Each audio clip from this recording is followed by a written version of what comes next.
My name is Kevin Hines, and in the year 2000, I nearly died by jumping off the Golden Gate Bridge. I was depressed, I was terribly suicidal, and I thought I was a burden to my family. This was the furthest thing from the truth. I am beautiful, and so are you. Life is the greatest gift we've ever been given or will ever be given. So live it with me, and be here tomorrow and every single day after that. Welcome to the Mental Health Marvels Podcast. I definitely went through that phase because I saw the YouTubers, every thumbnail was spent $10,000 on this, spent $50,000 on this, bought this new car, this is how much my rent is. Like, I got sucked into that crap, and that's not who I am. I'm a dude from Ohio who wears Vans and skinny jeans, you know?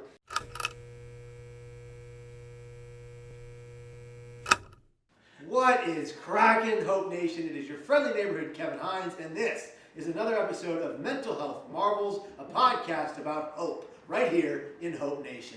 I am here with my friend, the great, the one, the true, and the amazing, Mr. Mark Dohner. What's cracking, baby? Yeah. Am I gonna give myself a round of No, applause? you should. Okay, Mark Dohner is here. Welcome. And I'm here with our co-host, Mr. Jeffrey Evans, brand developer and strategic networking expert at whoyouknowinc.com, and your resident LA know-it-all, Mr. Jeffrey Evans. Good to see you. That's a great jacket, Jeffrey Evans. Where did you cop that piece of merch? I don't want to give a free plug. Oh, no. But they could be a sponsor. Well, Ralph Lauren might want to sponsor this. In the future, not saying who it is. Future distant past. Who knows? Mark, I got a chance to be on your podcast some time ago. That was fantastic, which I love, by the way. And then you started doing that podcast with Mr. George Janko. Yep. And then he leave? Yeah, he left. He disappeared on you. He's on the other things. Yeah, I don't know. It was my kind of thing, and he didn't. I mean, he liked doing it, enjoyed it, but he wants to focus on stuff for him. So. Fair enough. We're not friends anymore. But no, come on! I tell you, sit next to him at the fight. Yeah, I'm kidding. Let's get right into it. Let's talk about the fight. Let's start there. We'll go back to your life story, and we'll come back to everything else. Our friend Mr. Logan Paul fought KSI for the second time. Yeah. And what happened? He lost. Took the L. Took the L. Sorry, Long. We're not trying to throw you under the bus, but that's what happened. What did you think about the fight?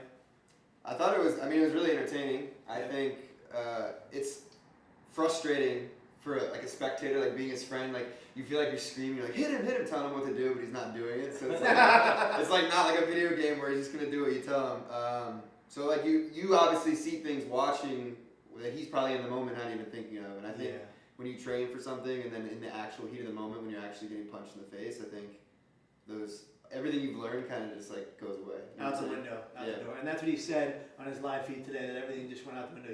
He knew what to do, but he just lost all in the moment. And he was a little bit under the weather. And we don't even make excuses. What happened was what happened. But I did see like the whole 2-point thing I heard.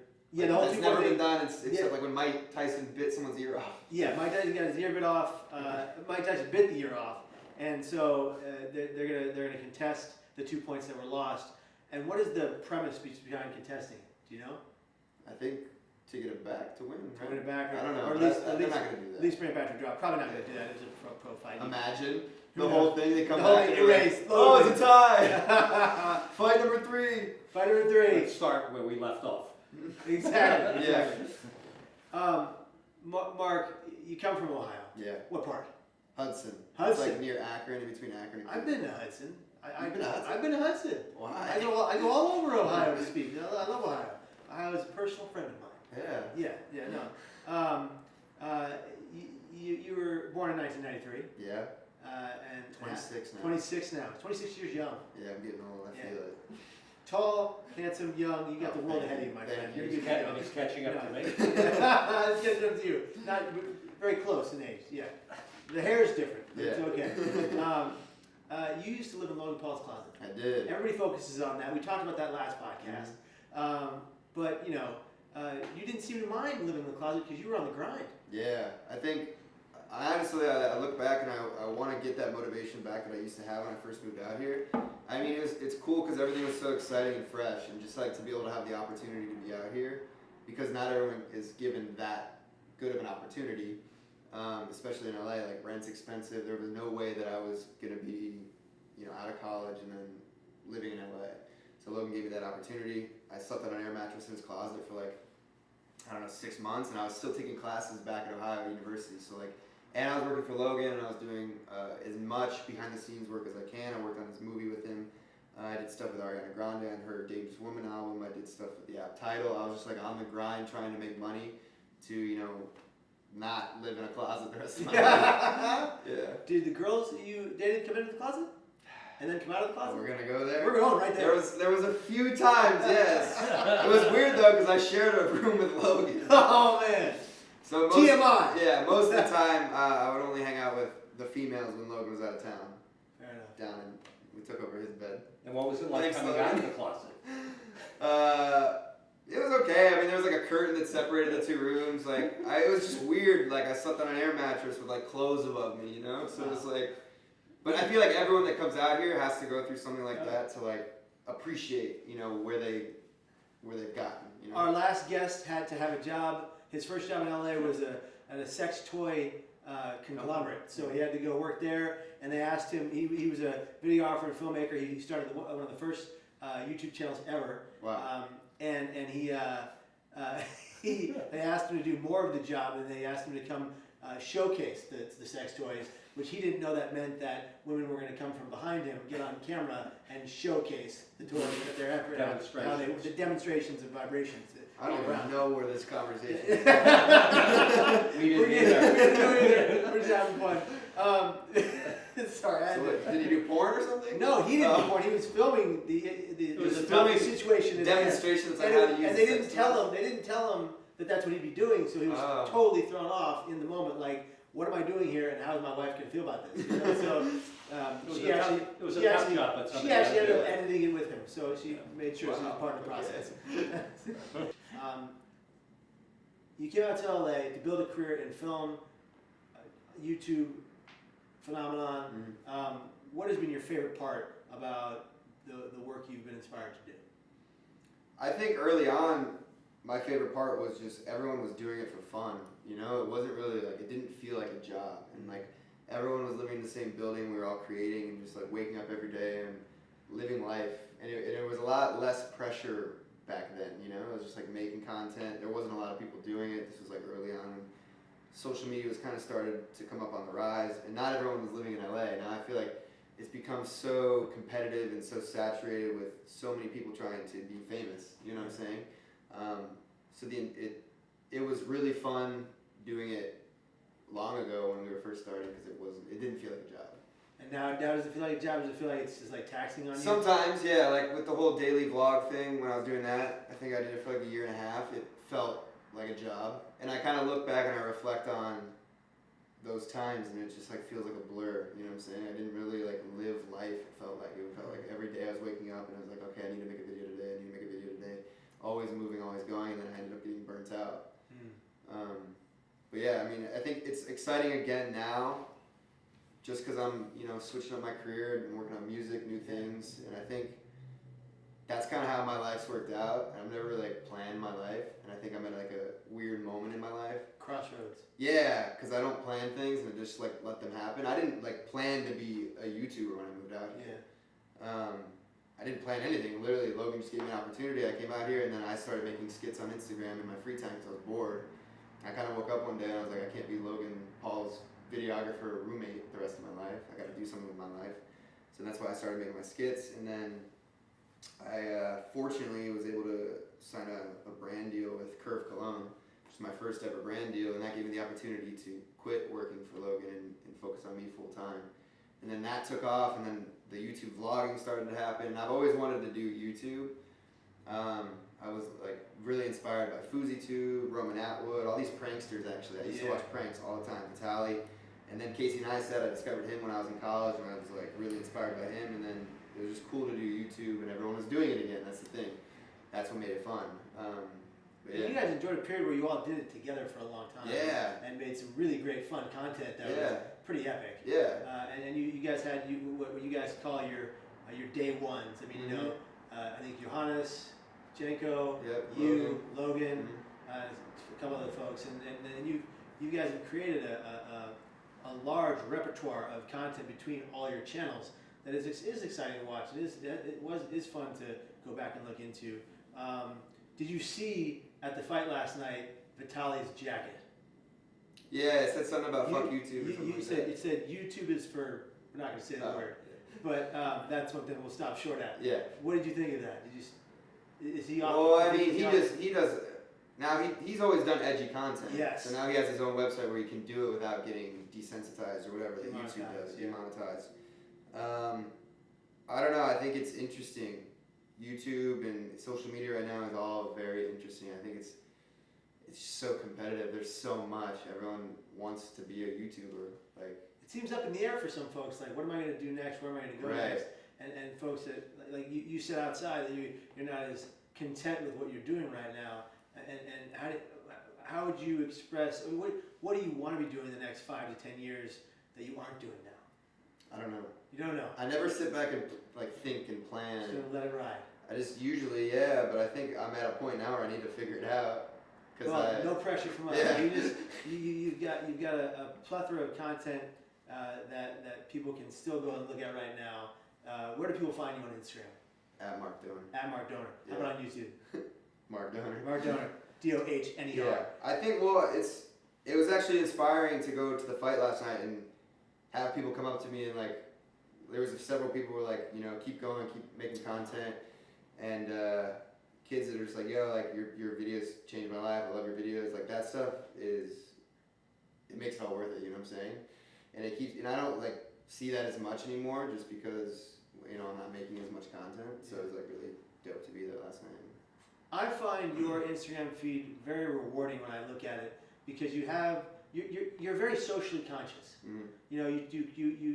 You looked at the fires that have been happening and the firemen and the firewomen and the fire departments that are working so tirelessly to wrap things up and save homes, and you were on that rock looking down and being Mm-hmm. thankful for their efforts.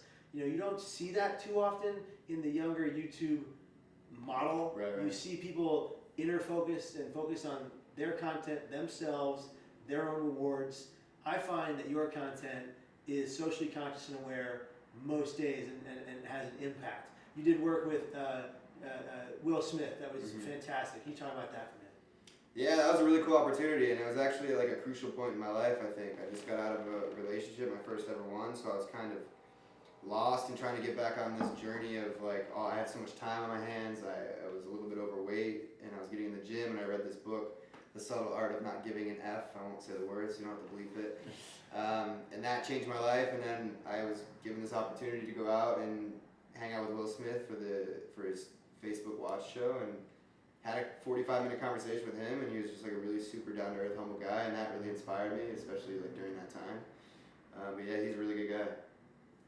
I think one thing's clear to me. You've got your whole life and career ahead of you. You're 26.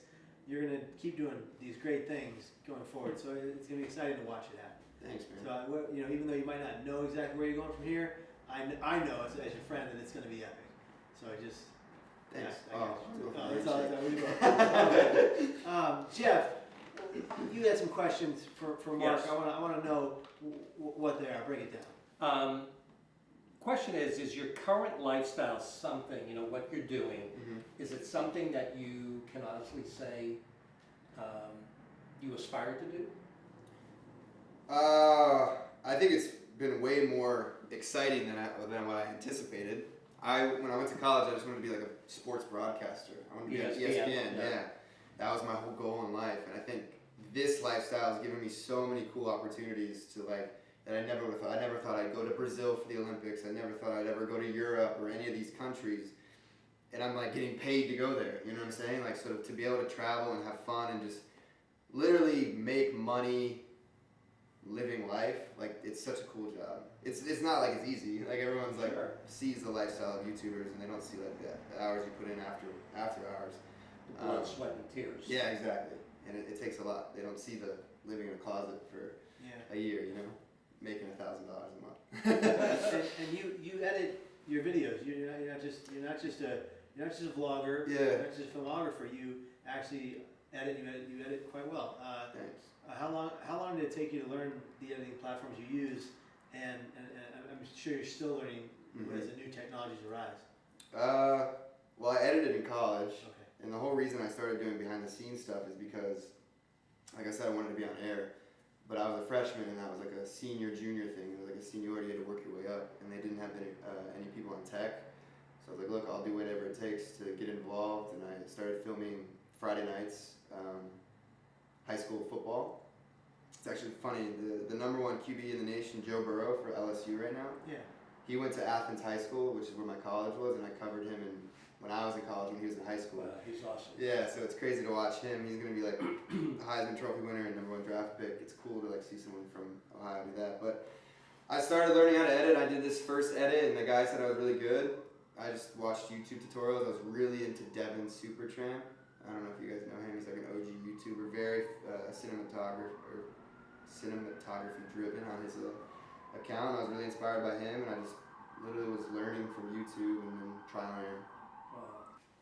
You in some of your older vlogs you do, and I think you still do. You have a portion where you go cinema time or something like that. Cue the cinema. Cue the cinema, and I love that portion because it showcases your actual filmmaking ability, which I don't think everyone knows is or maybe not, it's not totally aware that you like. Have you ever thought of actually making a full feature length documentary or film? Cinema film. Yeah, maybe someday. I think about it now, and I think it's like really hard to do. But I break it down scene by scene. I don't know. I did my music video, and I'm gonna do some more music videos. And I've edited a few and directed a few music videos in the past. A full length feature would be like pretty interesting. That's like a lot. I'll be waiting for it. Because it's hard even to see the whole like skits in your head before you do them. So like imagining a whole movie in my head is like... Instead of 1 minute, it's 90 minutes. Yeah, exactly. That'd be chaos. But entirely plausible and possible. Yeah. I think I see it. Anything's possible. Anything's possible. How much pressure do you feel in regards to producing the content that you're producing? I think now, not as much, but I think back then it was, when I was daily vlogging, there was a lot of pressure. And I honestly, like, kids tweet stuff and they're like, you're not posting anymore, like this, they get mad at you and stuff, but they don't realize how taxing it is on you when you wake up every day and film your entire life, you know? Right. So there was a lot of pressure back then, I think less now. Even though I put a lot of pressure on myself and I kind of stress about it more now. But, I'm just at a transitional moment in my career and got to figure it out. And you brought up a point earlier where the world of social media is changing. Mm-hmm. How do you see it changing, and where do you think it's going? Oh man, I think this whole it's interesting because I never really was exposed to even any conversation about mental health, you know what I'm saying? And I think this past year and a half you saw a lot of YouTubers making videos about their mental health, and I think I just saw that Instagram's taking away likes next week or something like that. Yeah. And it just goes, like, everything is about how many followers you have and how many likes you get, and it's like, you read these comments and people have all these opinions on your lives and it really affects people. I don't think my parents never taught me about mental health or anything like that. And like, to be honest, I wouldn't even think about it if I didn't hear people talking about it. I would just be like, I didn't know what anxiety was until like this year, because I just never was taught stuff like that. I was like, oh, I'm just worried, you know? But I think the change is coming and it's like affecting people's mental health. Yeah. And there's a science to how these videos, these posts, and these social media likes and dislikes affect your brain and your dopamine and serotonin levels. And when you get a bump up and you get likes and views, your serotonin is increased and you get happy when your dopamine is increased and you get happy when you get dislikes and hatred and is that mine? Mm-hmm. Good Lord, baby Jesus, and all the saints in heaven. When you get a rush of likes from a post, your dopamine increases and you get a happy feeling. When you get the dislikes, the hatred, and the aggression from viewers and trolls, there's actually a decrease in your serotonin level, which affects your positive and negative thinking and depression or happiness. And so understanding that this is going to affect you, human beings have to be aware of this for their children, for their loved ones, and for people who are maybe addicted to social media, which is now something that's being very, very much discussed, is this addiction to online social media and online and being on your phones 24 hours a day. Mm-hmm. And it's something that a lot of people may be even in denial of. And I think it's imperative we do talk about mental health in this situation and the mental health of those who are consuming this content of any age, because it is affecting their mental well-being. Now knowing that and knowing what that means, what do you think about Instagram taking away likes? I think it's a great idea. I think that more platforms should take away likes and dislikes so that less people who are vulnerable can be hurt. And I'll tell you why. The crisis text line has come out and said that cyberbullying is 60% more dangerous physically than physical bullying. Meaning that people who are cyberbullied online, which people come in and they say, there are some haters that come on your channel and they say some pretty nasty things to you, and you're a resilient human being who doesn't necessarily have major depression. What about the kid with major depression, who's 14, who cannot handle the hate and all the people writing you should kill yourself? Then that individual goes and attempts or dies by suicide. Right. There are consequences to our online actions. And I guess my point in all this is, do you see a future where you create content for people in mental pain?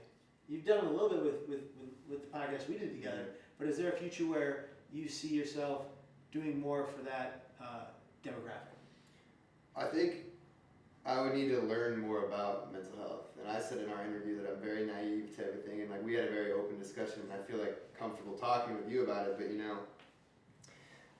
I think what I try to do is make people laugh, and that's kind of my way of in having people come up to me and say that I get them through something or whatever. They're going through a breakup, and to see how I handled my breakup, I get still DMs to this day, and it's been 10 months, and they're like, how did you do it, this and that. I think by showing positive actions, other people can also escape whatever they're dealing with. But I think it's definitely an issue, and people always say, I don't read comments, F the haters, but you do read it. And especially, I talked about this before, if you feel something in yourself and then you see a comment, that just validates that your negative feeling in yourself. You're like, damn, they noticed exactly what I noticed about myself that I don't like. And then it sits in your head, and you said whatever, the serotonin, the dopamine. When I was getting so many views on a video, it did good, it would inspire to make another one, and it got addictive. But then when you get, not as many likes on something, and then not as many likes on the next one, it starts to really mess with your brain to the point where you're like, damn, I don't even want to post anymore because I'm not getting the likes I used to get. And this is all goes on with all my friends and stuff. They always say, the Instagram algorithm, all this stuff everybody's talking about right now.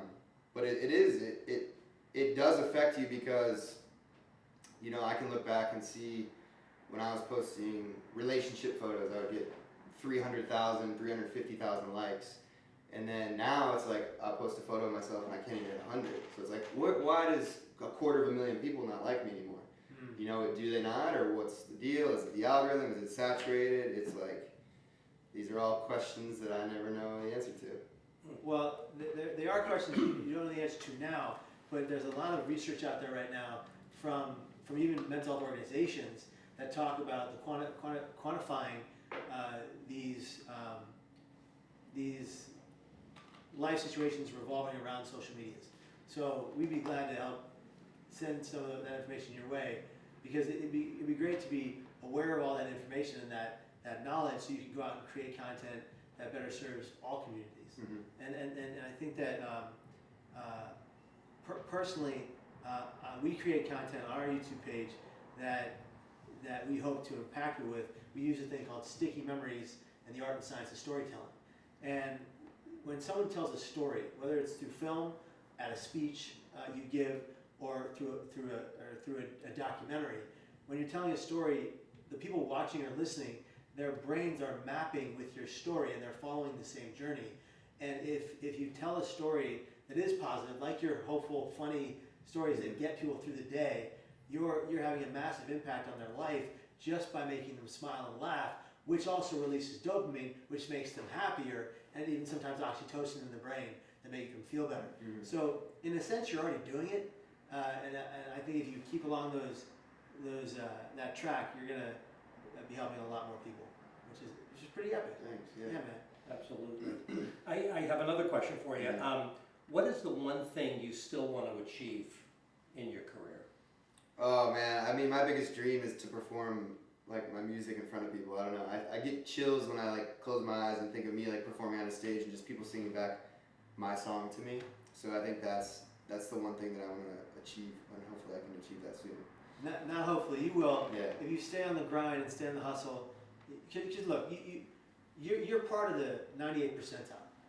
That means that there's 2% of the population that fully actualizes all their goals and aspirations. You've been doing that consistently for a very long time. You're part of that 2%.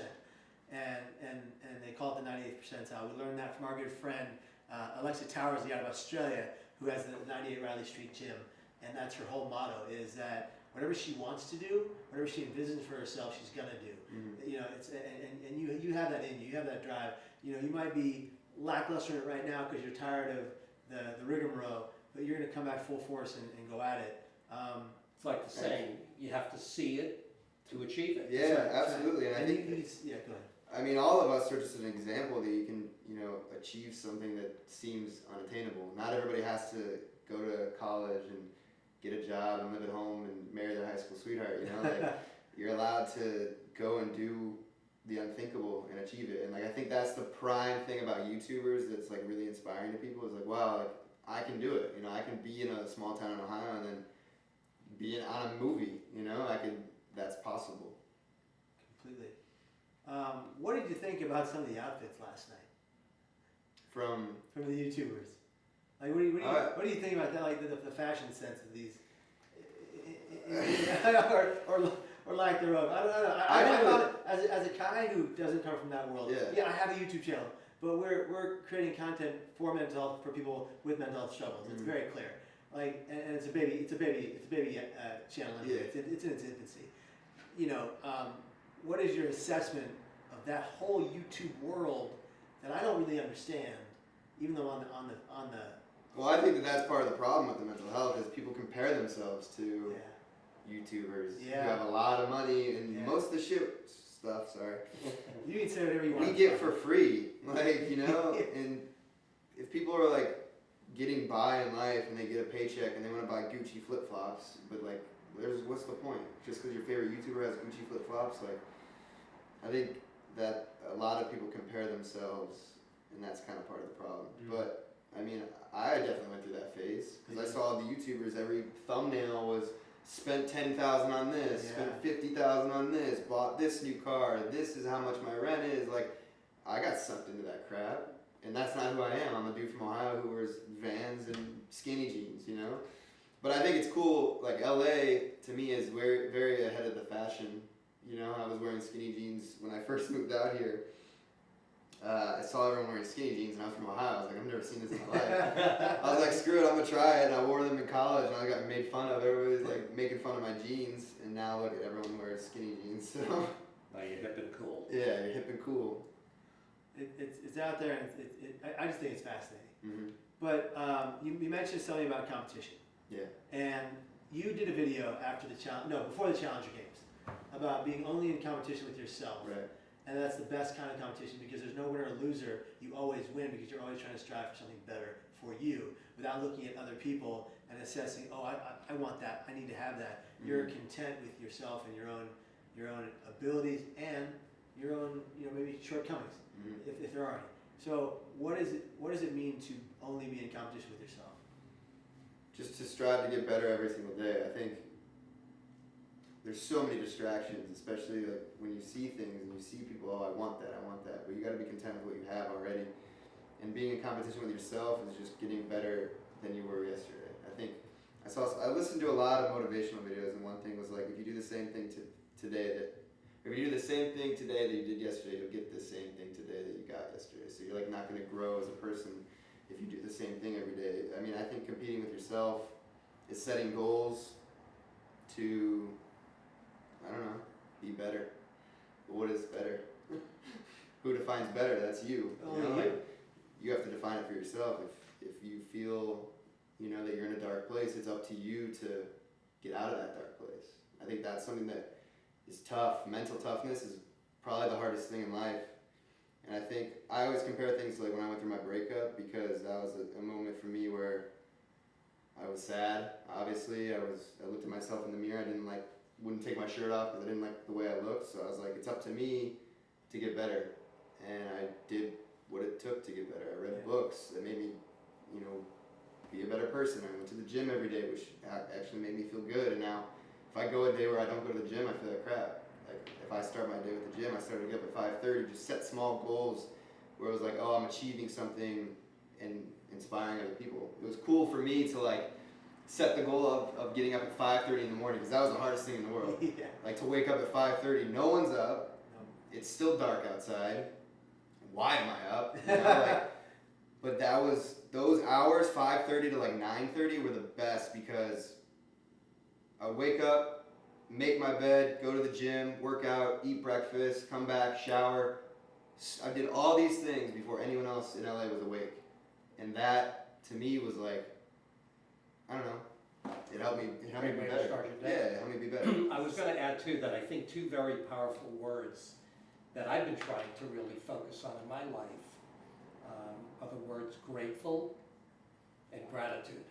Mm-hmm. Because you bring up the point of what am I, everyone's wanting this monetary thing, whether it's the new car or the Gucci flip-flops or whatever, that doesn't define who we are as a person. Right. And I think that if we really can hone into, where am I today, and who am I grateful, what am I grateful for, who am I grateful for, and to have gratitude, for where we are, I think is something that if we had more people that thought that way, we would have Absolutely.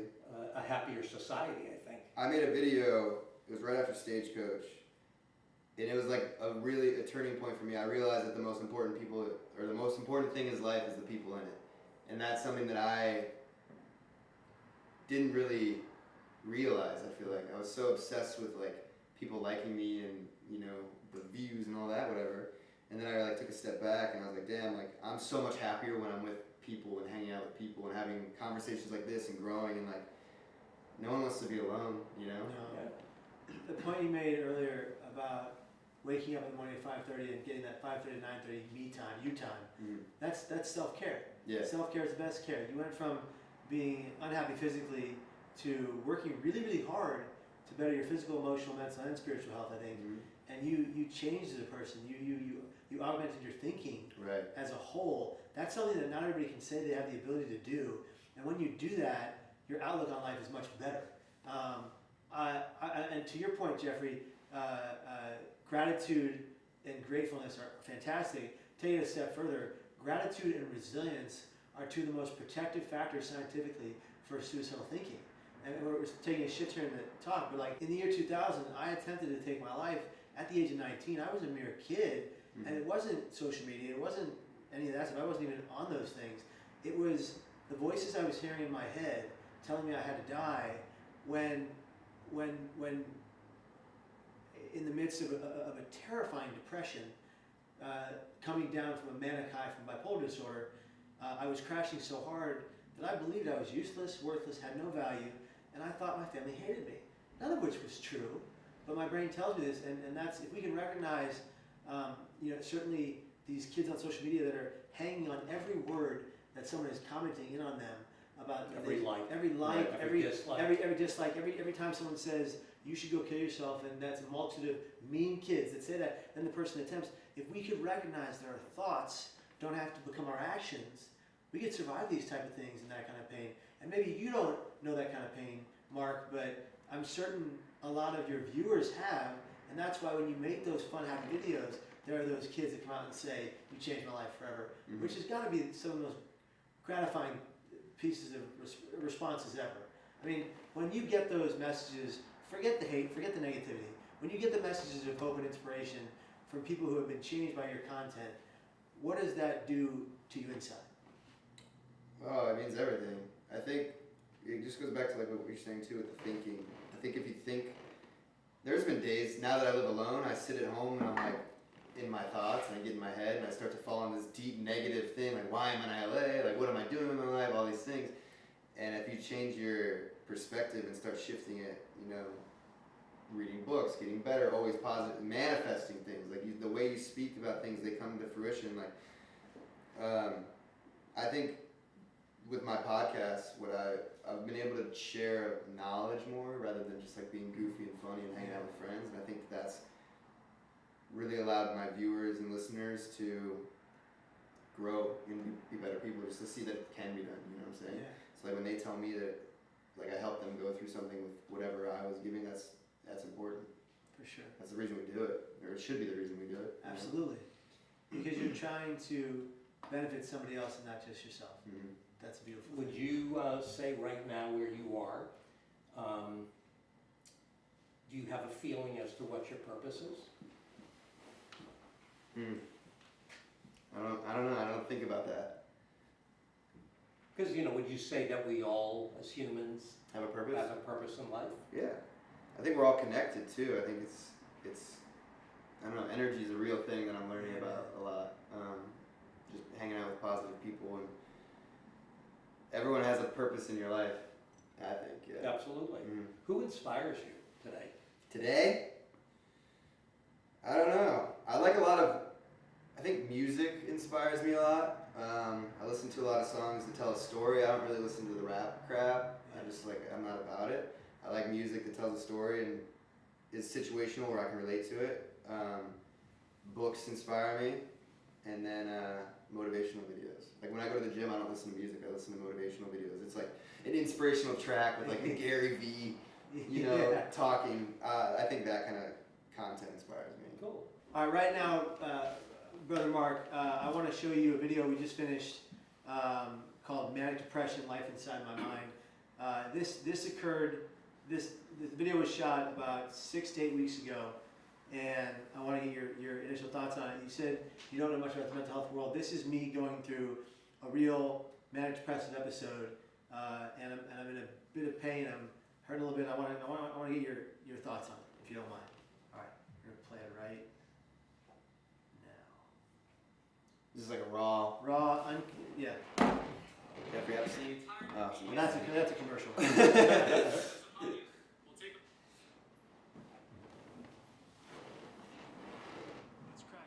You filmed it?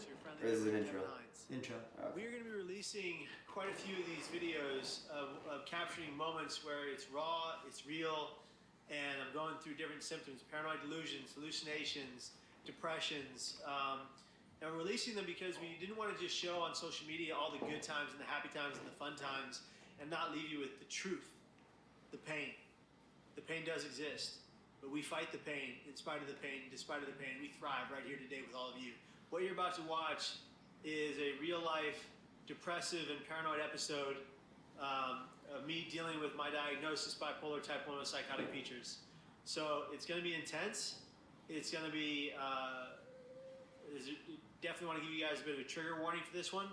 If you live with this kind of a diagnosis or a diagnosis of mental illness at all, I want you to be careful in watching this video, and I want you to watch it with a friend. Someone that you know loves you, that empathizes with your pain, and that can be there for you in case it triggers some emotion in you.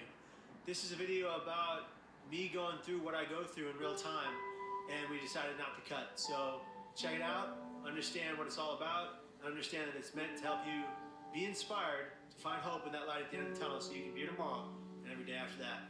The video is made just for you. Make sure to hit subscribe, click that notification bell, hit that like button, and share this with a friend who's going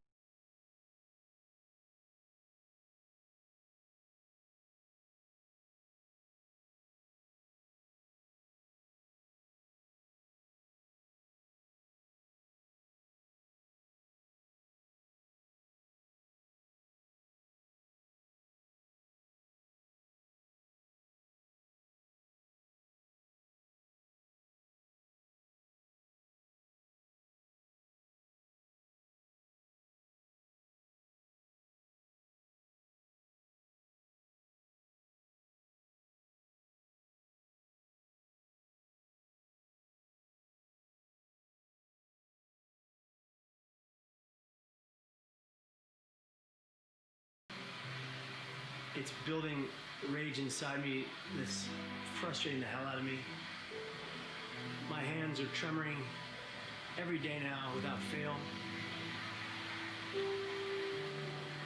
We know I've been through a lot. We all go through a lot of pain living with mental and brain dealings and issues. And I'm tired. I'm wearing myself out, you know? I'm trying to break down barriers in my mind so that I can become a better person, a better human being, a person who practices everything he preaches. And I think that I've fallen off my mental game because of my hatred of myself that I don't always talk about. That inner self-loathing that I try to help you break through. That looking in the mirror and saying when you say you're stupid, you're ugly, you're dumb, you're beautiful, you're kind, you're the best. I'm forgetting how to do that. And it's scarring me. I need to be the man that I used to be, who never wavered in his self-assurance and who knew who he was. The man that gets in front of every stage and shares the story that has impacted so many lives, and I'm grateful for all that. But it's time to go back to basics and better myself, because without self-love, I cannot give that same love to you. We're about to hit August of the year 2019, and I honestly feel like a broken man. Shades of myself that I don't recognize. Enough with the crying, it's time to move. As my friend Brendan Meyer states, it's time to shift, focus, and do what I need to do to be better for myself, so I can be better for my wife, so I can be best to my family, and so I cannot lie to myself anymore and be in denial that I'm in so much pain. I can't put that smile up and on when I haven't earned it, so no more. This is time for truth talk. It's time for action, and it's time to be who I was always meant to be. It's not an individual thing. You surround me with your love, you share your compassion, I appreciate it to the core. I can never forget where I came from. Who matters most, Margie? What relationships can change your life for the better, and what ones can drag you down. So here it is. Kevin, I love you, man. You're a good dude at the core. You need a lot more therapy. You need to get to the root of your problems again. And don't let this pain defeat you, Kevin. Let it build you from the ground up. And this nonsense, we're gonna figure it out.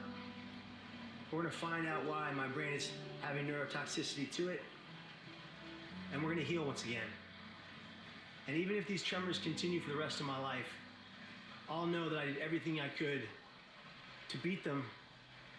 And if you can't beat them, join them. Because no matter what you're going through in life, no matter what tremors you're dealing with, you must defeat the pain so you can survive it at all costs.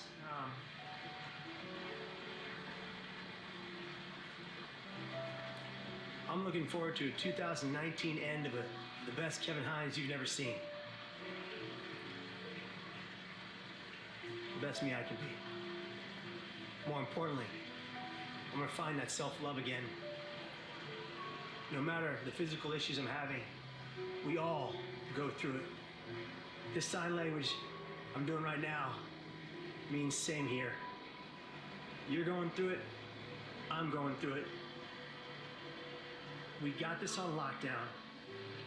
We're doing it together, and nothing can shake our hustle if we are determined, loving, honest, caring, compassionate, non-judgmental, and good to every single person we come into contact with, no matter their behavior towards us. I love you, family. I love you, friends. And to the team out there following the cause, thank you from the bottom of my heart for being so good to me. I need your help right now. I need your cheers and your rahs to say, Kevin, you got this. we can do it together. We can always survive the pain. Holla at your boy.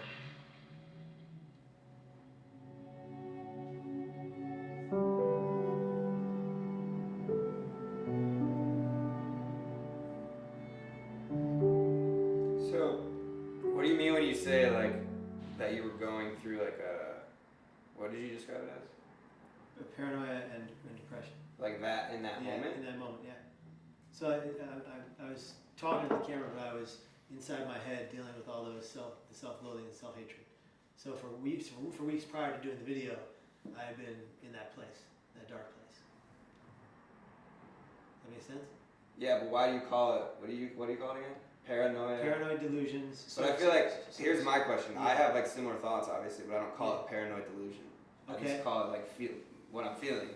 Okay. Why do you? What do I call it that? Yeah. Because I feel like we all feel like. Yeah. I feel like some of the things you were saying, I feel that way. Yeah. You know what I'm saying? Yeah. And it's inspiring because, like, everyone, I feel like, goes through that. Okay. You know what I'm saying? No? No, maybe so. I've been clinically educated, Okay. and so, I know that both my biological parents were diagnosed with manic depression, and I know the clinical terms, I know the definition, and for me, if it lasts more than 2.5 weeks, it's something clinical rather than just Okay. being a feeling. So when it's just a feeling, it's fleeting and it comes and goes, but it doesn't stay, it has no staying power. When it's clinical, I've been feeling that for 3, 4, 5 weeks up till that day, filming that episode, filming that, and saying those words. Okay. So, it's a great question, but I think that doesn't mean you have bipolar disorder. It just means you may have been going through a clinical depressive period of your life, that you may be going through one now, and that's something that, for me, I go dive right back into therapy because I need to get to the root of my issues and why I'm feeling so self-loathsome. Like, why am I? And what do you feel like has helped you? Like, what helps you the most when you do go through something like that? So when I go through something like that, what helps me the most is talking about it to everyone who loves me, being honest about my pain, and when I do go to therapy, building life goals that take me out of that pain. So my goals are aspirational. They're not. They're sometimes very low on the totem pole. They're like, just smile more tomorrow. It's just simple things that can make me feel just that much better. But interpersonal connection is one of them. Getting around people who, like we talk about, surrounding yourself with great people that make you happy inside, as opposed to negative people that always want to compete with you or argue with you or make your life difficult or contentious. So I, after that, surround myself with people who love me very much and who profess that love, so that I can go home and go, okay, I feel better, I'm doing better. I wasn't eating very healthily back then. I looked emaciated because I didn't realize that I was overtraining. I was drinking way too much hot water. The hot water was taking away all the minerals in my system. It was flushing out my medication, so I wasn't getting the potency of the meds. I was exercising way too often, and that was also depleting. My meds were being metabolized, so I wasn't getting the effect of them. So I was in that dark place, and then we made the video. Do you feel like you're in those dark places when you're alone? Because all right, here's my question. Yeah. You're with people right now. We're talking. We're having a conversation. We're at the fight last night. Yeah. You're in a moment. You're kind of not. I mean, are you in your head at those moments? Not last night, but it depends on the day. Okay. It depends on the day. These symptoms come and they hit me all the time. Okay. And when they hit me, I always tell Margaret. I always tell my wife. I don't always tell everyone else. I'll tell Margaret and a select few other people that are in my personal protector network. But yeah, no, I definitely, there are situations where I've been at events and felt really terrible and shitty and horrible. I was having a great time in Manchester most days, but I was still feeling less than and sometimes worthless. And it's a constant battle. It's a constant up and down. it's not something I share with everyone, because I mean, I just met you, I wouldn't have shared it with you then. Right. But the one thing I would share with anyone willing to listen is that if I was suicidal, I would have told anyone in front of me. And I always do that. So this is just me sharing, I think, poignant moments from real life episodes. We have two more of these coming out.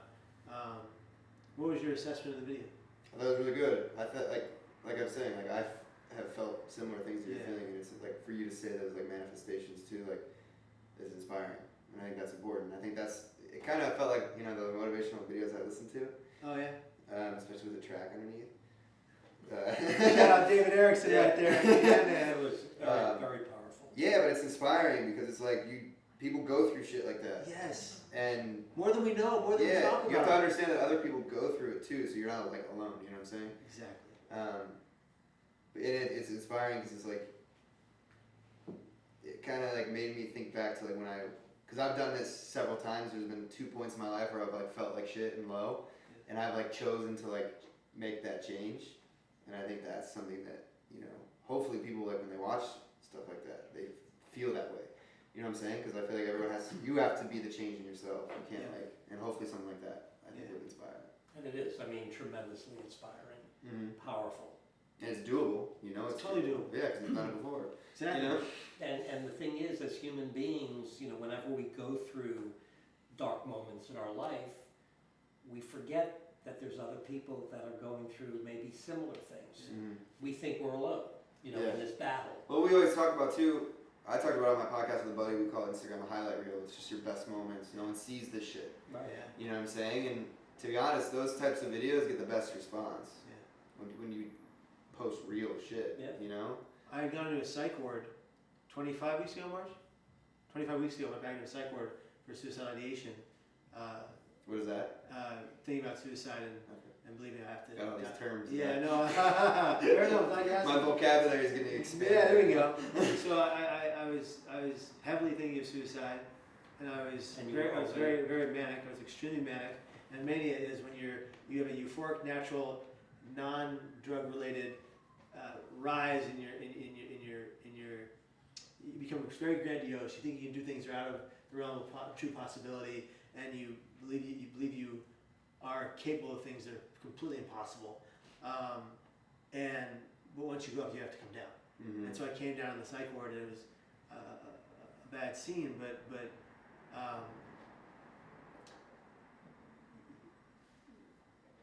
this type of honesty, I think, is imperative for people like you who just don't know that those. Pardon me. For people like you who don't know that these things can be labeled as clinical, and that if you're going through that for a longer period of time, we need to get help for that situation. And you came out of it in your own way, which is fantastic. There was just 2 times.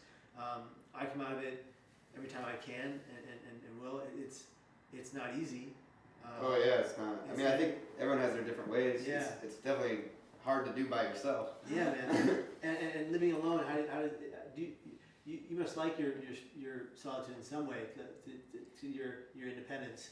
Yeah, I mean, I think everyone should live alone at some point in their life. It's definitely interesting. You learn a lot about yourself. I don't think I'll live alone again because I don't like being alone, and I think that's like a lot of the times where I get in my head and stuff and start feeling ways, and because you have no one there to kind of distract you, but you do have to address like the way you're feeling. But I think everyone should live alone because I think you mature a lot as a person when you live alone. So having that person to bounce off information is really important. You need a right-hand man. Mine's George. Yours is George. Yeah. He's a good dude. You need someone that like when you're down that's gonna always pick you up, you know, and not he kick is you. so funny. Yeah, he's hilarious. He is so funny. Just seeing him. Now watching a lot of his videos, just seeing him about to say something, I already smile. Well, that's his mission, dude. Like I've never seen I mean, he has his moments where he's down, but like he's always an upper. Like that's someone you want to surround yourself with. You need to find people like that, and that's something I've learned this past year. Even listening to motivation, you gotta cut people out of your life that like are not giving you like those like uppers all the time. In my opinion, like you don't. It's interesting because I just posted on, I think it was Instagram, because I love motivational quotes, but we are who we surround ourselves with. Exactly. Yeah. We should choose wisely. My parents always say that. Your parents always say that, like when you're a kid too. Like. Yeah. Well, we are. I mean, whoever we hang out with, surround ourselves with, when somebody meets us for the first time, and they see who we hang out with, Right. they already have a quick impression. Yeah, and I think too, the one thing that I learned from like the 5:30 a.m., the changing my life around, the reading books, it attracted people. Yeah. Like, they wanted to be around me more, which they didn't before. Like, I was like, oh wow, a lot of people are like hitting me up to hang out now because they see I'm having fun. Like, I'm going to all these things, I'm hanging out with good people, and energy. Like I talked about it, energy. I'm not like a hippie or anything, but it's a real, it's a real thing. You can walk into a group of people and like, wow, these people are really fun and excited to be around. I want to be around them. Or the opposite. Or the opposite. If you're in a good mood and you walk into a crowd of people that's down in the dumps and really depressed and angry and volatile, you're gonna be like, oh, you're gonna come down. There's been situations where I've had a bunch of people, my friends, and a friend will bring a friend over and just they're killing the vibe. And I'll literally tell them, yo, if you don't pick it up, you need to leave because you're killing the vibe. Well, it's interesting because I think one of the most important things in business, when I'm interviewing people, first thing I go for is energy. Yeah. You can't see it, you can't feel it, or you can't feel it, you can't see it, and it's what I look for. If somebody doesn't have the energy, it's not somebody I want on my team. Yeah. Right. Because that energy rubs off and it makes you. It's contagious. It's contagious, and you either walk away from other people feeling happy and blessed, or you walk away from other people feeling down in the dumps and depressed. Yeah. It's just a natural reaction. Oh my gosh, this has been great. Mark, thank you very much Thank you. for coming on the podcast. I appreciate it. I learned a lot about what you go through. Like, I think there's so much that I need to learn, and I think a lot of people need to learn. I think it needs to be taught for sure because, like I said, when I grew up in Ohio, like it's more so like emotions really weren't a thing. I didn't do that with my parents. Like we didn't talk about how I was feeling. It was like maybe this is an avenue to pursue. Yeah, absolutely. It's certainly an avenue in social media that's not being really focused on. Yeah. Mm-hmm. But we know it's happening. Maybe this could be your calling. Absolutely. Oh man, beautiful, awesome, you guys. That is another episode of Mental Health Marvels, the podcast, right here in Hope Nation with Mark Dohner and Jeffrey Evans. Round of applause for Mark Dohner, everybody. Round of applause for Mark Dohner. There we go. Thank you for having me on. Make sure you guys like and subscribe so I can feel validated and get as many likes. And so much serotonin. Or Dopamine. No, we want you to watch this episode so you can maybe find something in yourself that you need to be better about, to change your life, and to feel good inside.